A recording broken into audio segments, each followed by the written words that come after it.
느헤미야 1장 2절로 5절까지만 우리 합독하시겠습니다. 내 형제들 가운데 하나인 하나니가 두어 사람과 함께 유다에서 내게 이르렀기로 내가 그로 사로잡힘을 면하고 남아있는 유다와 예루살렘 사람들의 형편을 물은즉 그들이 내게 이르되 사로잡힘을 면하고 남아있는 자들이 그 지방 거기에서 큰 환난을 당하고 능욕을 받으며 예루살렘 성은 허물어지고 성문들은 불탔다 하는지라. 내가 이 말을 듣고 앉아서 울고 수일 동안 슬퍼하며 하늘의 하나님 앞에 금식하며 기도하여 이르되 하늘의 하나님 야훼와 크고 더러우신 하나님이여 주를 사랑하고 주의 계명을 지키는 자에게 언약을 지키시며 긍휼을 베푸시는 주여 간구하나이다. 제가 올해는 2023년도에 교회 표를 우리 일림의 열정으로 해서 예배를 해보고자 그런 계시를 받고 예배를 해보기를 원하는 그런 심정으로 벌써 추수감사 특별 새벽기도가 지나고 벌써 이제 한 달 한 반쯤 남았나요? 여러분 예배를 회복하셨습니까? 예배가 얼마나 중요한 것인지를 우리가 알아야 돼요. 이스라엘 역사에 보면 이게 성경 기록된 것이기 때문에 실제입니다. 세계에서 똑같이 연도가 맞아요. 왕짐도 맞고 다 맞아요. 이스라엘의 근대사에 보면 여러분이 잘 아는 솔로몬 시대에 북왕국과 남왕국이 나눠지는데 그 북왕국은 아수르가 제국으로 이렇게 부흥해서 북왕국을 멸망을 시켜버립니다. 예수님 오기 전 722년 전에 이미 북왕국은 멸망이 돼요. 그 선민이죠, 선민. 10지파가 다 멸망이 돼요.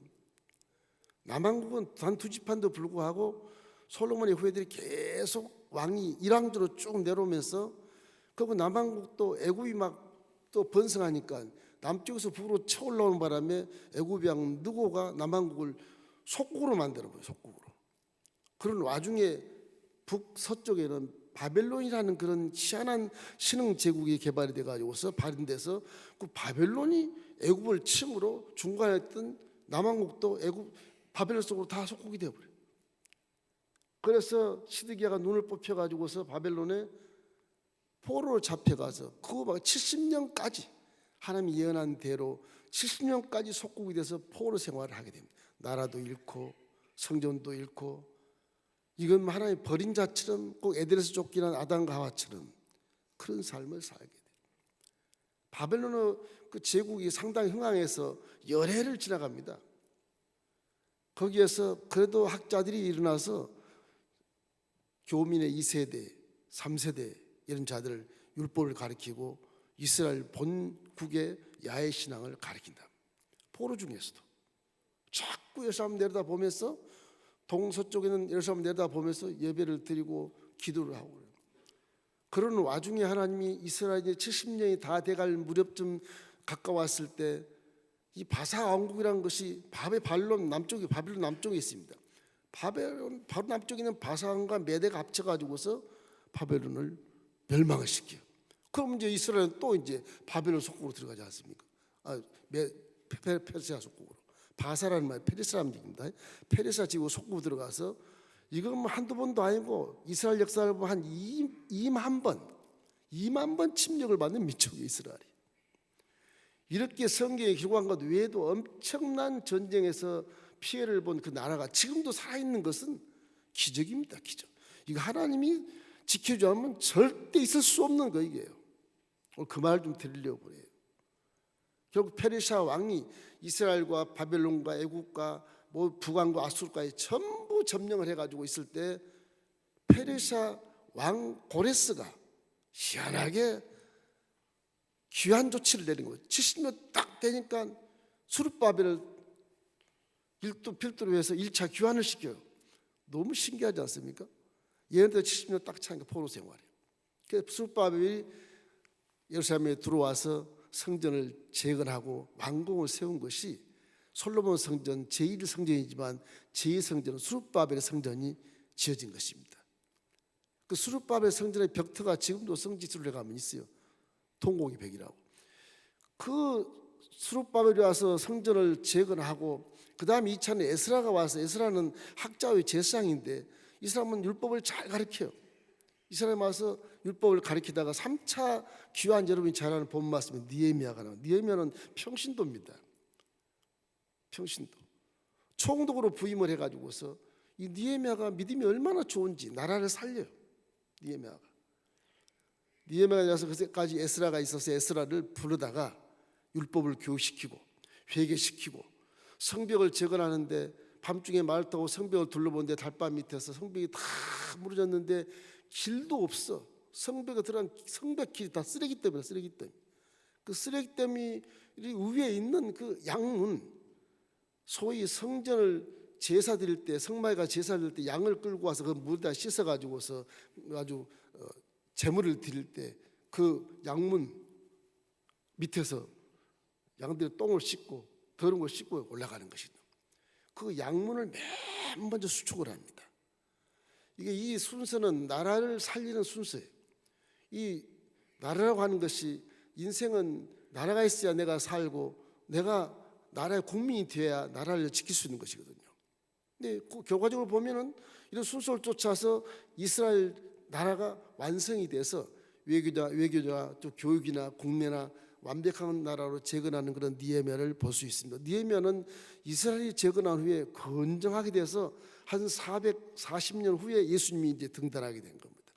이렇게 돼서 이스라엘 역사에 대한 하나님의 그 역사, 이스라엘의 회복, 이런 것들은 전부 다 뭐로 이렇게 중점 잡히냐면 예배로 중점 잡혀 있어요. 예배. 하나님밖에 없다는 것입니다. 천지 만물을 지으신 하나님이 허락해야 모든 것이 되는 거죠. 이걸 여러분이 아시고 우리 대한민국도 위태위태합니다. 지금 언제 전쟁이 일어날지 몰라요.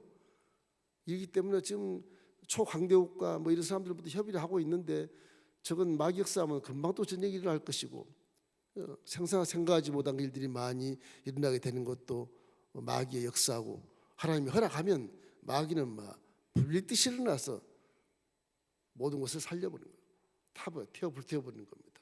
예수를 한번 기도하고 우리 기독교 믿는 자들이 나라를 살린다는 사실을 기억하면서, 와, 하나님이 내 기도 하나에 나라를 살려주시는구나, 그런 자긍심을 갖고 나라 민족으로서 열심히 기도하기를 주의 이름으로 축원합니다. 우리 세대 주님 좀 내려오시면 좋겠어요. 열심히 여러분 기도 나라를 살리고 우리 대한민국 기독교가 되면 얼마나 좋겠습니까? 여러분 예배 회복하기를 주님의 이름으로 축원합니다. 모든 목회자들과 원로 목사님들이 요즘에 자주 만나는데, 시대에서 가장 큰 위기가 왔다 이렇게 점을 치고 있습니다. 신앙 위기다, 교회 위기다, 그렇게 말씀하거든요. 교회가 아무리 나라 무너지게 돼 있어요. 아무리 교육 발전하고 과학을 발전하고 해도 이 예배가 없으면 나라는 존재할 수 없는 것입니다.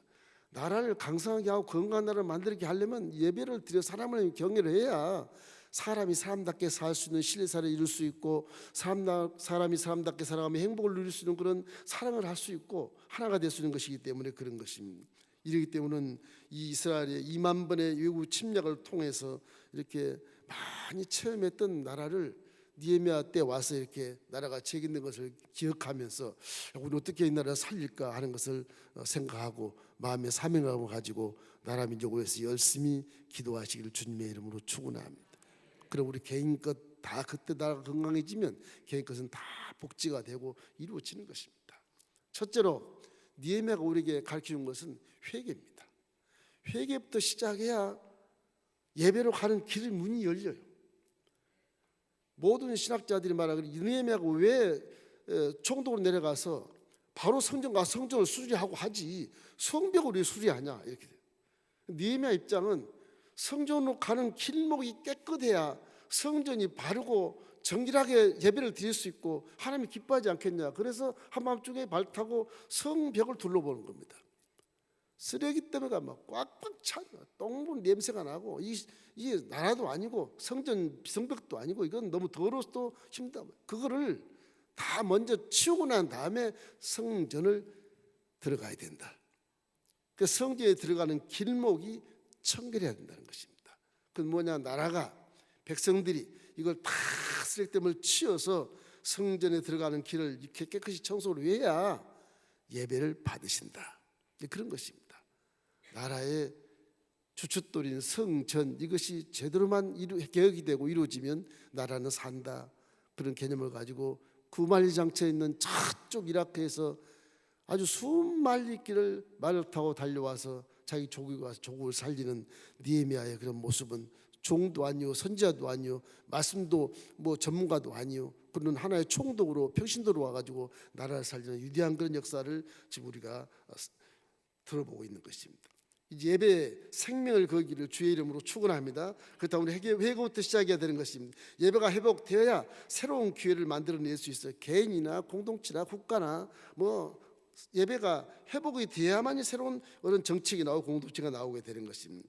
이렇게 예루살렘 성문이 불타고 제때문에 대하도시 소식을 듣고도 결국 어디다 손을 대야 할지 모르겠으나 제일 먼저 기도할 손대는 것이 성벽 길, 성전에 가는 길을 깨끗하게 청소했다는 것에 대해서 우리가 의미를 마음에 부여하고 이거를 회개로 상징해서 여러분 회개하기를 주의 이름으로 축원합니다.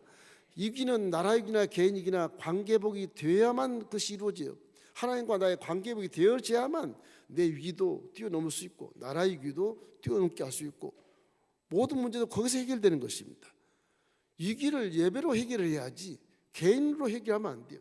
예배를 하나님 앞에서 얼마나 신령하고 진실하게 예배를 드리느냐에 대해가 아주 큰 관점이고 역사적인 주인인 하나님께 물어서 응답받아야 되기 때문에 반드시 예배가 첫째가 필요한 것입니다. 그 예배는 물론 말씀도 있고 성령님도 계시고 여러분의 회중의 찬양도 있고 기도도 있지만 물론 친교도 있지만 이 모든 것은 하나님을 절대 주권자로 모시고 예배 드리고 우리가 회개할 때 마음이 새로워지고 생각이 새로워지고 행동이 새로워져서 건강한 나라를 만들 수 있다고 하는 것입니다. 이걸 믿기를 주님의 이름으로 축원합니다. 그래서 하나님 말씀을 믿는 것입니다. 시편 119편 105절 말씀에 주의 말씀은 내 발의 등이요 내 길의 빛이니라 그러지 않습니까? 저 말씀을 내가 믿기 때문에 말씀대로 살아갔느냐 말씀대로 살아가지 않았느냐를 자꾸 우리가 회개하고 점검을 해야 되는 것입니다.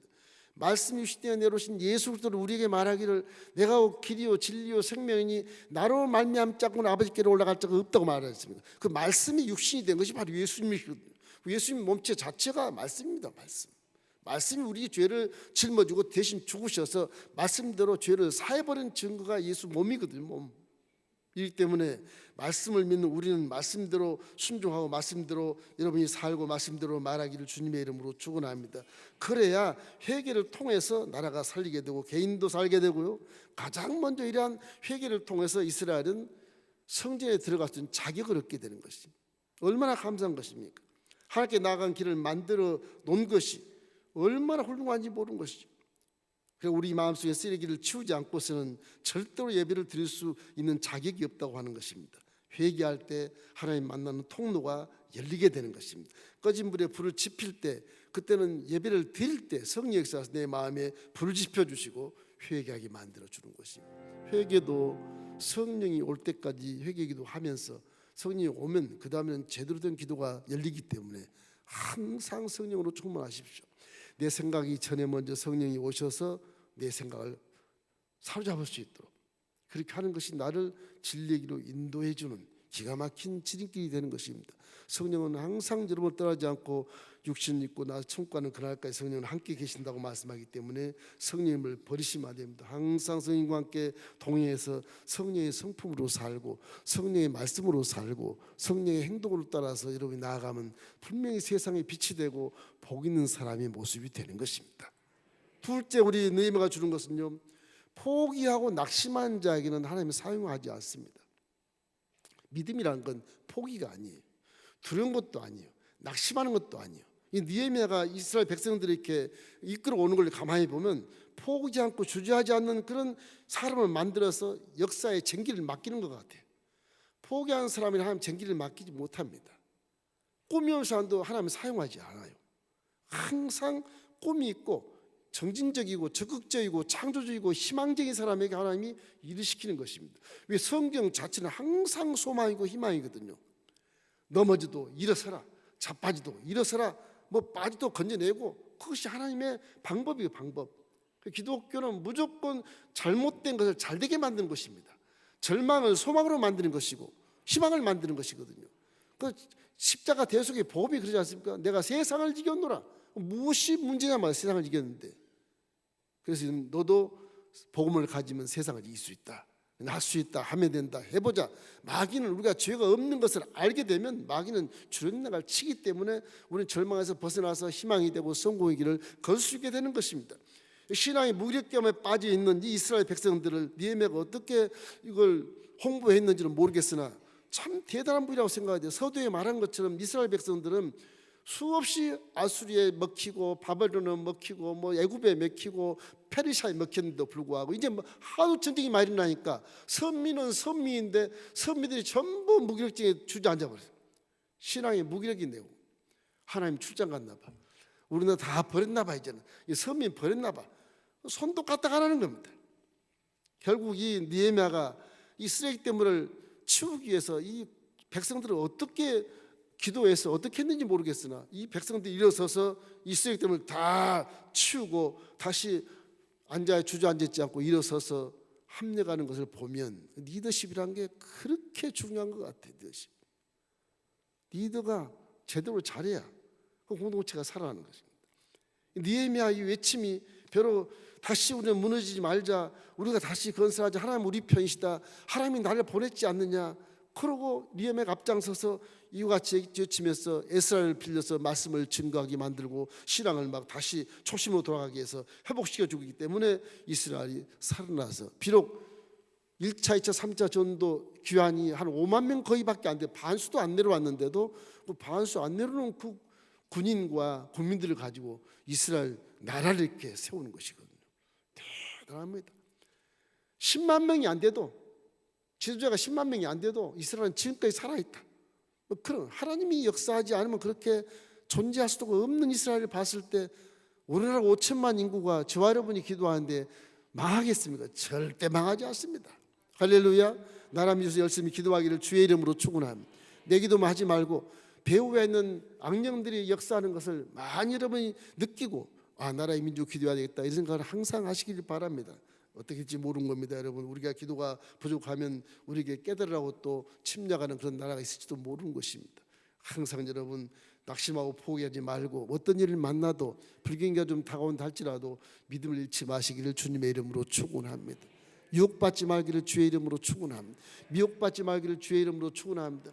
이럴 때 아주 신앙 위기 속에 이단과 사슬이 많이 들어오고 있는 것입니다. 여러분, 항상 주를 경계하고 말씀대로 따라 순종하고 좀 쉽다고 그쪽으로 쏠리지 말고 어렵다고 늦추지 말고 주저앉지 말고 항상 변함없이 믿음을 가지고 정진하기를 주의 이름으로 축원합니다. 의를 행하다가 선을 행하다가 힘이 빠지거든 주여 내 손을 잡아주소서. 그렇게 해서라도 이기고 견디십시오. 그래야 나라가 살고 여러분이 사는 것입니다. 자, 세 번째 느헤미야가 말씀한 것은 하나님 말씀을 깨달으라는 것입니다. 우리 종들과 성도들의 믿음이 하나가 된다고 하는 것은 굉장한 기쁨을 주는, 하나님에게 기쁨을 주는 영광인 것입니다.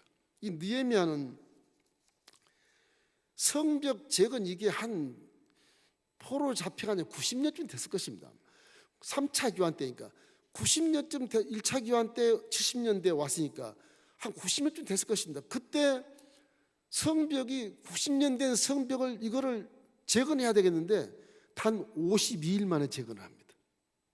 물론 2차에 에스라 같은 사람이 와가지고서 이 혼혈 민족 하도 전쟁에 남의 나라 들어와서 막 혼혈아들이 많이 나게 돼 있는데 이 혼혈 민족들이 종교식이 없어가지고서 합력을 안 해요. 성벽을 내가 왜 가서 일해야 되는데, 왜 노역을 해야 되는데 돈도 안 주면서 이게 자꾸 반란 일으키니까 그걸 이제 에스라가 말씀으로 자꾸 가르칩니다. 혼혈 민족이지만 선민이 아니었지만 선민과 결혼해서 자녀들이 낳고 2세 3세를 나누니까 이게 신앙이다 도태되지 않습니까? 에스라가 말씀이 학자로서 제사장으로서 이스라엘 귀환해 가지고서 그걸 그렇게 많이 가르치면서 느헤미야가 살아있을 당시까지 에스라는 말씀 전문가로서 붕회를 열게 됐어요. 느헤미야가 에스라를 목사를 모셔가지고 제사장을 모셔가지고 집회 광장에 많은 사람 모아놓고 집회를 하기 시작합니다.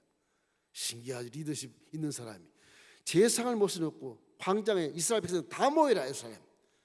예루살렘 시민을 전부 모이게 해서 그때는 마이크도 없었을 것 같은데 무엇은 모르겠어요. 그 말씀을 집회를 해서 하루 온 게 아니라 그 다음 날도 은혜서 그때 울었다고 돼 있어요. 성경에 그렇게 돼 있어요. 하나님이 역사에서 이 느헤미야가 세우신 에스라의 목청이 큰지 안 큰지 모르겠으나 그 수만 명이 다 들으려면 마이크 장치 다 해야 되지 않겠습니까? 그럼에도 불구하고 에스라가 말한 말이 다 들려서 모든 사람이 회개하고 잡아가 무릎 꿇고 통곡을 하면서 울기를 다음날까지 울었다. 밤을 꼬박 새고 울었다. 예배할 때 하나님이 역사하시면, 그때는 성령도 외부에서 역사할 때인데 아직 성령이 그 안에 들어가지 않을 때인데 하나님 역사에서 이스라엘 백성을 하나로 만들어 주신 것입니다. 지금 우리는 엄청난 은혜에서 살고 있지 않습니까? 여러분 속에 성령이 계시잖아요. 마이크 없어도 요즘 우리 뭐 음향이 어쩌니 저쩌니 많이 마시하시는, 난 잘 모르겠습니다만 음향에 대해서는 내 귀가 영으로 열리면 다 들려요. 할렐루야. 다 들려요. 여기서 예배하는 이 민목사의 말도 우리 성도만 듣는 것이 아니라 뭐 실시간 들은 것이 아니라 그냥 하나님이 역사에서 들리게 하면 귀가 열리게 들려간다고요. 성경을 그렇게 믿어야 되는 거예요. 하나님의 역사는 시간과 공간을 초월하기 때문에 그런 것입니다. 이래서 항상 하나님 말씀을 들을 때 예비하는 심령으로 겸비한 마음으로 우리 하나님 말씀이 나온 말씀이 내 피가 되고 살아야 된다고 하는 생각을 하면서 이스라엘 백성들의 말씀을 듣고 깨닫고 회개하고 통과하고 울기를 그 다음날까지 울었다고 되어 있지 않습니까? 그 다음날까지 울었다. 우리는 말씀을 믿는 것입니다. 히브리서 4장 10절 말씀에 하나님 말씀은 살았고 활력이 있어 좌우에 날선 어떤 것보다도 예리해서 우리의 혼과 영과 및 관절과 골수를 찔러 쪼개까지 하며 또 마음의 생각과 우리의 뜻을 판단한다고 말하지 않습니까? 하나님 말씀은 우리 위에 있습니다. 위에 창조의 말씀이기 때문에 우리 지식 위에 있고 전문 지식 위에 있고 우리 잘난 지식 경험 위에 있는 겁니다. 그래서 하나님 말씀에 순종하라는 것은 그런 뜻을 하는 것입니다. 절대 주권이 의미가 있지만 말씀 자체가 우리의 지식과 경험과 이성이 위에 있기 때문에 하나님 말씀을 존중하고 숭앙하고 잘 듣고 순종하는 것이 피조물들의 의무고 책임인 것입니다. 그걸 벗어나면 사생아가 되는 겁니다. 중요한 것입니다. 이렇기 때문에 말씀을 가지고 여러분 나라를 살리고 말씀을 가지고 예배하기 위해서도 이런 말씀대로 순종하시기를 주님의 이름으로 축원합니다. 이 사람들 말씀을 듣고 통곡하고 울어서 그 이튿날까지 계속됐다. 이렇게 성경은 기록하고 있지 않습니까? 이렇기 때문에 우리 예배를 통해서 성령 충만하고 말씀 충만하고 이런 것들이 회복돼야 회복과 부흥의 언덕을 넘어서 푸른 초장에 나가서 그 행복을 누릴 수 있게 되는 것입니다. 여러분 예배자로 살게 되시길 주의 이름으로 축원합니다. 그러므로 나라와 국가를 위해서 개인과 가정과 사업과 자녀를 위해서 신령한 예배를 드리기 위해서는 회개하고 생명 바쳐 고백하고 절대 포기하지 않는 믿음을 여러분이 유지하고 말씀을 깨달아 알 수 있도록 예배에 성공해서 성령님과 함께 이 생을 승리하는 우리 엘림 가족 되기를 주의 이름으로 축원합니다.